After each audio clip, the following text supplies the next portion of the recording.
नमस्कार, मैं शकुंतला गौड़ा आज आप सबके सम्मुख साई उपन्यास के 7वें भाग के पहले दृश्य का पठन करने जा रही हूँ। सुख दुख की लहरें उठती, जो कुछ होत मन माही, भ्रांति बस है सारी, मोह न उसका रखे कोई। दृश्य 1। नाना साहेब चंदोरकर डिप्टी कलेक्टर थे और साई के परम भक्त थे। वे अक्सर शिरडी आया करते थे। रॉबर्ट नामक एक अंग्रेज अफसर उनका मित्र था। एक बार दोनों बातें कर रहे थे, तब नाना ने साई के विषय में बातें की। Who is this Sai Baba? Robert ने पूछा। Sai Baba is great saint and he is great philosopher as well. बड़े उत्साह से नाना ने कहा। मैं इस भारतीय साधुओं से मिलना चाहता हूँ। कहाँ रहते हैं बाबा? शिरडी में। शिरडी कहाँ है? उसने जिज्ञासा से पूछा और नाना ने उनको शिरडी तथा बाबा की ब्यौरेवार जानकारी दी। अगर मैं शिरडी गया तो क्या मैं बाबा से मिल सकता हूँ? उसने अंग्रेजी में पूछा। बिल्कुल।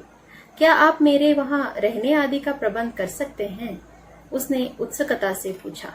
हाँ, कर सकता हूँ। कैसे कर पाएंगे? वहाँ मेरे मित्र और बाबा के परम भक्त माधवराव देशपांडे हैं। उनको बाबा श्यामा कहते हैं। मैं उनको पत्र लिखकर कहता हूँ कि वे आपका सारा प्रबंध करें। फिर साई से कैसे मिले? वे बाबा से मुझे मिलवाने मेरे सहायता करेंगे? जी हाँ, बिल्कुल करेंगे। आप चिंता न कीजिए।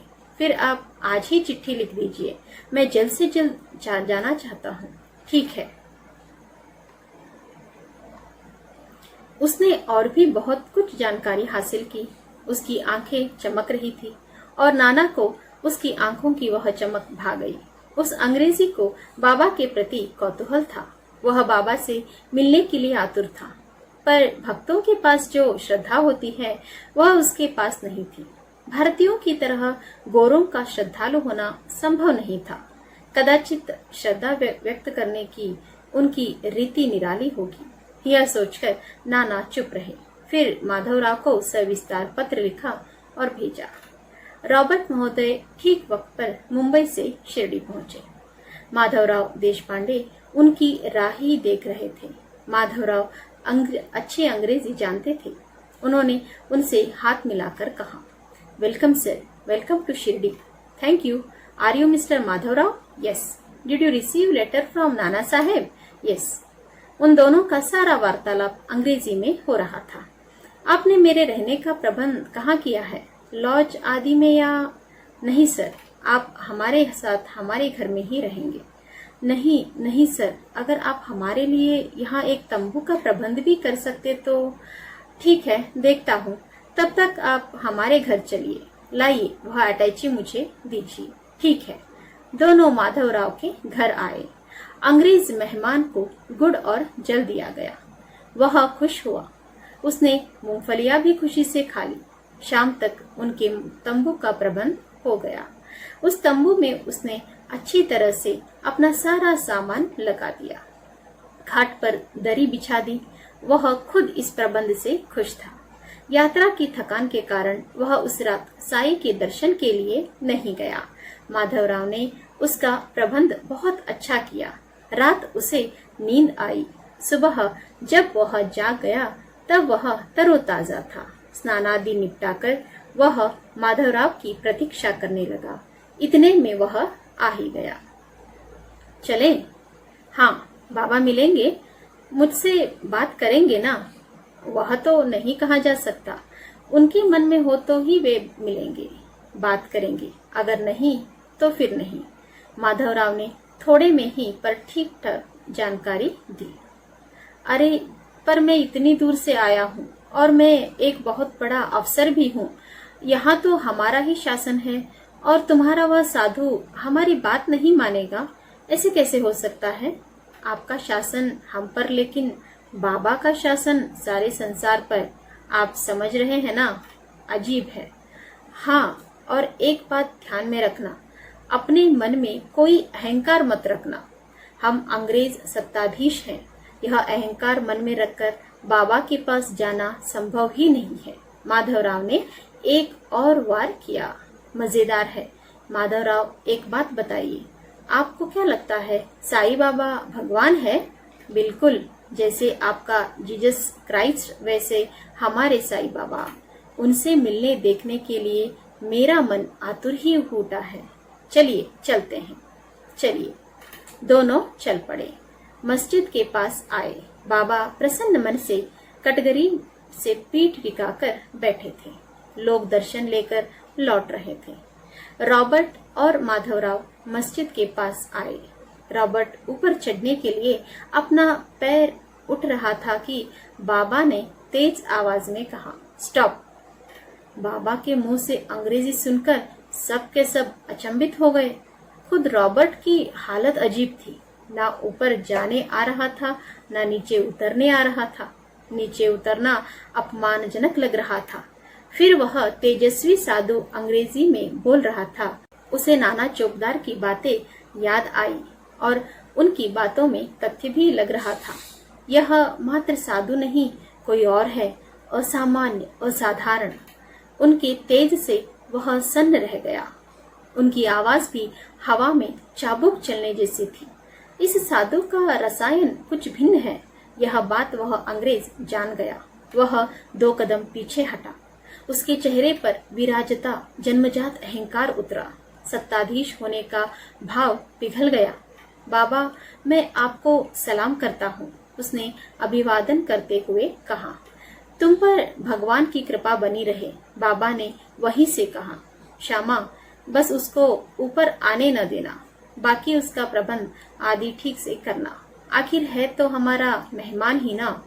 ठीक है प्रभु, आप चिंता मत करें, मैं उसका सारा प्रबंध ठीक से करूँगा। नाना ने मुझे पत्र भी लिखा है, थोड़ी देर बाद उसे ले जाना। अगर वह थोड़ी देर बैठना चाहता है तो बैठने दो। जी। वह पूरा 1 घंटा नीचे बैठा। बाबा दूसरे भक्तों की ओर देखने लगे, फिर उसकी ओर उनका ध्यान ही नहीं गया। फिर वह वहीं बैठकर कुछ लिखने लगा। बाबा का रूप अपनी आंखों में समाने लगा। आखिर उब गया। माधवराव, कहिए, चलें? चलते हैं। उसने बाहर आकर फिर एक बार भारतीयों की तरह प्रणाम किया। बाबा ने भी हाथ उठाकर उसे आशीर्वाद दिया। दूसरे दिन मस्जिद आते समय उसने माधवराव से पूछा, बाबा मुझे आज ऊपर आने की अनुमति देंगे ना, या फिर कल की ही तरह बाहर ही रहने के लिए कहेंगे? यह तो वही जाने, पर मैं वैसा क्यों करते हैं? आपका मन साफ पवित्र होना चाहिए और आपके मन में थोड़ा सा भी अहंकार नहीं होना चाहिए। पर मुझे में अहंकार नहीं है। आपको ऐसा लगता है और बाबा को भी लगता होगा कि आप में अहंकार है। और जानते हैं, आप उनके हाथ में एक सोटा भी है। वे कई बार उससे लोगों को पीटते भी हैं। माधवराव ने और अधिक जानकारी दी। हे भगवान, मार खाने की अपेक्षा अपमान भला, उसने काम कर कहा। बोलते बोलते दोनों द्वारका माई पहुंच गए। बाबा, अगर आप अनुमति देंगे तो मैं आपके पास आकर बैठना चाहता हूँ। मेरी इच्छा है कि मैं आपके पास आकर बैठूं, आपको देखूं, घुटने टेक कर आपकी वंदना करूं, आपके हाथों का चुंबन लूं। नहीं, उसकी कोई जरूरत नहीं। तुम कल की तरह वैसे ही बाहर बैठे रहो और बाहर से ही दर्शन लो। मेरा तुम पर आशीर्वाद है। ठीक है। उसने वहीं से नमस्कार किया और बाहर बैठा रहा। लोग चकित थे। वह गुलामी का जमाना था। हिंदुस्तान पर अंग्रेजों का निरंकुश साम्राज्य था। उनके शासन का आतंक था। इसलिए कहीं कोई गोरा नजर भी आ जाए तो लोग डर कर पटे परे हट जाते थे। अंग्रेज भी भारतीयों को तुच्छ मानते थे। पर बाबा के दरबार में सारा उल्टा ही हो रहा था। एक अंग्रेज हाथ जोड़कर बड़ा दयनीय होकर नीचे खड़ा था और बाबा की अनुमति की प्रतीक्षा कर रहा था। यहाँ बाबा सर्वसत्ताधीश थे और वह अंग्रेज उनके दरबार में एक तुच्छ सा भिखारी। वह दिन भी ऐसा ही बीता। तीसरे दिन रॉबर्ट उब गया। जब माधवराव वहां गए तो वह अपना सामान बांध रहा था। वह देखकर माधवराव ने चकित होकर पूछा, सर जी, आप सामान बांध रहे हैं? आप वापस मुंबई लौट रहे हैं? हाँ। आपने बाबा की अनुमति ली क्या? अगर शिरडी छोड़नी है तो बाबा की अनुमति बहुत जरूरी है। ना ना, मैं इन बातों पर विश्वास नहीं करता। मैं अपनी मर्जी से आया हूँ और अपनी मर्जी से ही जाऊंगा। आप भूल कर रहे हैं। मतलब? आप विश्वास करें या ना करें, पर कोई भी शिरडी में बाबा की इच्छा के बिना आता जाता नहीं है। मैं नहीं मानता। ठीक है, आपकी मर्जी, पर आज तो बाबा के पास जाना है या नहीं? बिल्कुल जाएंगे, पर क्या बाबा मुझे अनुमति देंगे भी? देखते हैं उनकी इच्छा क्या है। दोनों मस्जिद के पास आए। रॉबर्ट का दिल जोरों से धड़क रहा था, मन अर्थार बना था। इन 2 दिनों में उसे बाबा की अहमियत का पता चला था। आज उसका मन बाबा के देवी स्पर्श के लिए छटपटा रहा था। वह उस दैवी अनुभूति के लिए तड़प रहा था, पर आज भी बाबा ने अनुमति नहीं दी। श्यामा की सिफारिश भी काम नहीं आई। रॉबर्ट निराश हुआ, ऊब गया। नीचे खड़े ही उसने कहा, बाबा बोल। मैं जा रहा हूँ, शिरडी से जा रहा हूँ। कल जाना, इतनी जल्दी क्या है? बाबा ने अनुमति नहीं दी। उन्होंने अपने तरीके से संकेत दिया कि वह अभी ना लौटे, यही रहे। पर बाबा की रहस्यपूर्ण बातें उसकी समझ में नहीं आई। उसने कहा, नहीं, आज मुझे जाना ही है। बाबा चुप रहे। माधवराव, आप हमारे साथ चलिए। ठीक है। दोनों मुड़े। माधवराव, उन्हें रोक बाबा की अनुमति नहीं है। उनको परेशानी भी हो सकती है, मालसाबते ने कहा। कोशिश करता हूँ, पर उसने जिद पकड़ी है। फिर भी बता देना। जी। दोनों तंबू के पास आए। मिस्टर रॉबर्ट जी, आज आप रुक जाइए। बाबा ने आपको कल जाने के लिए कहा है। हो सकता है कल वे आपको ऊपर बुला ले। आज आप रुकिए, कल आपकी इच्छा पूरी होगी। नहीं नहीं, असंभव। मैं आज ही जाऊंगा। अपना शेष सामान अटैची में भरते हुए उसने कहा। पर बाबा की अनुमति नहीं है। यही ना, आपके बाबा ऊपर आने की अनुमति नहीं देते और ना जाने की अनुमति। अब हम करें तो क्या करें?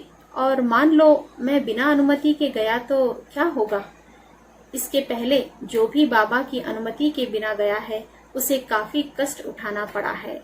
आपकी रक्षा के लिए ही बाबा ने आपको जाने से मना किया है। अजीब है। हंसकर बैग भरते हुए उसने कहा, आप मेरे लिए एक तांगा मंगाइए। फिर भी मैं कहता हूँ कि आप। माधवराव, जो होगा सो देखा जाएगा। आप क्यों चिंता करते हैं? तांगा ले आइए। आखिर तांगा लाया गया। उसका सारा सामान उसमें चढ़ा दिया गया। फिर वह खुद भी पीछे की ओर बैठ गया। अच्छा माधवराव, चलता हूँ। आपने मेरा अच्छा प्रबंध किया था। साईं बाबा को मेरा प्रणाम कहना। चलता हूँ। माधवराव चिंता करते हुए लौटा। तांगे वाले ने चाबुक उठाया और घोड़े हवा से बातें करने लगे। शिरडी पीछे छूटने लगी। पहले तो घोड़ा ठीक मार्ग से जाने लगा था, फिर वह रास्ता छोड़कर जाने लगा। साउल का कुआं पार किया ही था कि अचानक एक साइकिल वाला बीच में आ गया। घोड़ा घबराया, अचानक रुका। तेजी से चलने वाले घोड़े के अचानक रुक जाने के कारण आराम से बैठे रॉबर्ट का संतुलन एकदम से बिगड़ गया और संभलने से पहले ही वह नीचे गिर पड़ा। सड़क पर जोर से गिर जाने कारण उनकी पसली में चोट आई थी और घाव हो जाने का खून बह रहा था। नीचे गिरने के बाद भी वह घसीटते गया था। तांगा तेजी से दौड़ रहा था। लोगों ने कठिनाई से तांगे को रोका। तांगे वाले ने भी बड़ी मुश्किल से तांगे पर काबू पाया था। लोगों ने रॉबर्ट को उठाकर फिर तांगे में बिठा दिया। उसका सारा बदन दर्द कर रहा था। खून अभी भी बह रहा था। बाबा, मुझे माफ कीजिए, मुझे पछतावा है।